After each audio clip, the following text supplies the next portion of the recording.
Let's continue our look now into Ableton Live's three generic file browsers here. We're going to focus in primarily on two areas, some of the preset locations and also how to create your own locations to get to quickly, and then the search function. So let's look now at all the presets that come, and as I've mentioned, we're going to keep file browser number 1 at the library location. But I'm going to file browser number 2 and let's explore some of these defaults. The second one is the current project, and what we would see now would be any waveforms, new clips, etc. settings that we've saved with this current project or current live set. Now again, if you're following along, this is a brand new live set, and so you can follow along no problem. The second preset would be your desktop, and this gives you access to any files or folders that you've put on your desktop for quick access. The next one is all volumes. This basically gives you access to any hard drives / partitions that are currently connected to your computer. You can see I have several here. One of my hard drives is divided into 4 partitions, and this makes it look a very long list. And then finally, at the bottom we have the home folder location, which takes you directly to your file structure. Particularly useful if you're sharing your computer with other users. Now let's go back and explore all volumes. And I'm going to dig in now, and I'm going to go to 01, unfold with the triangle, go to my system library folder, then audio, then Apple loops. And the great thing about having a Mac is that I have several loops that came with GarageBand. So as you can see now, as I've unfolded several triangles, we're starting to get way over in this view.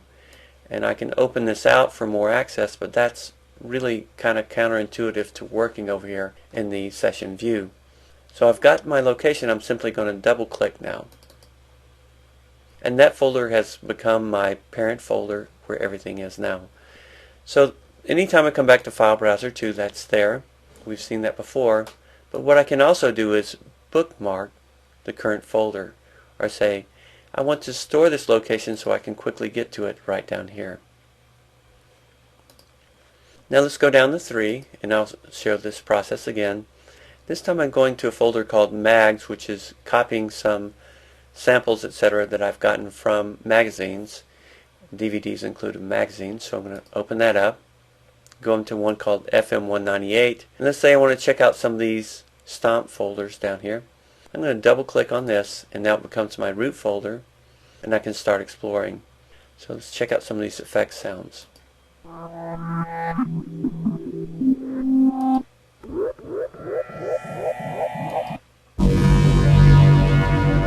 you can see I can quickly get access to these. This would be a great way of working if I've got this new disc and I don't want to explore these sounds for a while. I can store this as my permanent location for 3, so that now as I work on here I can quickly get to any of these right away.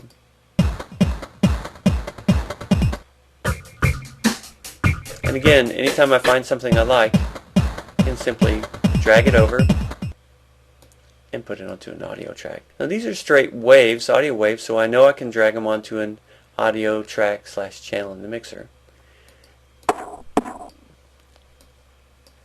So now I can explore these quickly.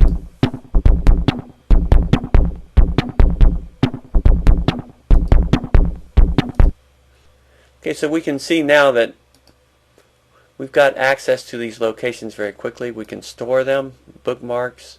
Also, if you've got one that you don't like, I'll go ahead and bookmark this.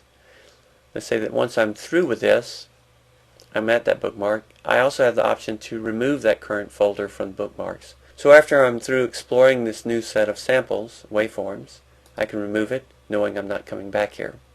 Now let's get back to the search folder. I'm going to go back to all volumes for this. I'm going to do this search, find something, and I can say search for drum.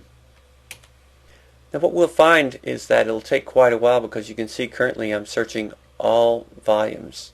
And as certain clips, audio waveforms are being found according to tag or information associated with those files, that we get a long list, and we use our scroll bar over here to search around and find any of these different things. That's a pretty cool groove. I'll drag that out.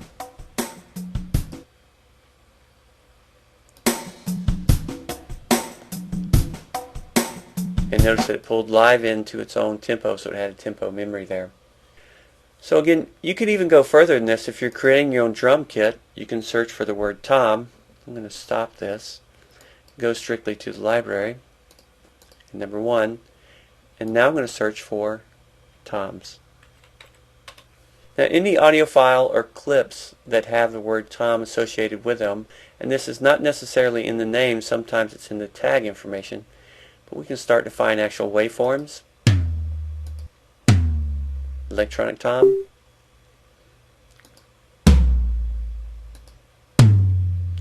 So you can quickly build drum sets if you're in Impulse creating your own drum kit, or in drum racks.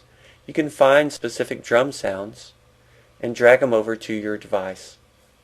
Okay, so don't be afraid to use your search capabilities here. They're fine. Go for the search, and when you're completed, you click on the X to complete that search. Alright, so next we'll take a look at the hot swap capabilities within the file browsers over here.